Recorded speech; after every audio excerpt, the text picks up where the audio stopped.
High Comilla, this is runway of Noakhali বিমানবন্দর। আর ভাইয়া আনেরা অনেক মানুষ কইছেন যে নোয়াখালীতে বিমানবন্দর নাই, আসলেই নেই ভাইয়া। তাহলে ইয়ান কি আর সাতার মাথা নি? সাতার মাথা দিস ইজ নোয়াখালীতেও বিমানবন্দর আছে ভাইয়া, কিন্তু কি কোনো একটা কারণে কার্যক্রমটা অনুবন্ধ, ঠিক আছে? তাই কার্যক্রমটা পুরো হয় না, জায়গাটা বেশ সুন্দর আছে, করলে ঠিকঠাকই হইব এবং নোয়াখালীর একটা গর্ববোধের জিনিস হইব।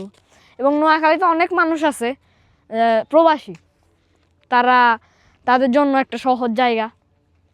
আর নোয়াখালী ব্র্যান্ড অফ সিটি এটা ব্যাকেই জানে।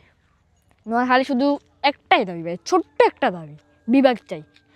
নোয়াখালীর বিভাগ লাগবে ভাইয়া। এবার তারা কারি হইলেও লইব, এবার বালা করে হইলেও লইব। নোয়াখালীর দাবি একটাই, নোয়াখালীর বিভাগ চাই, তার স্থান তারই হবে ইনশাল্লাহ। আর এটা আমাদের একটাই দাবি, রক্তের দাবি ভাই, আমাদের বিভাগ চাই চাই চাই। ধন্যবাদ।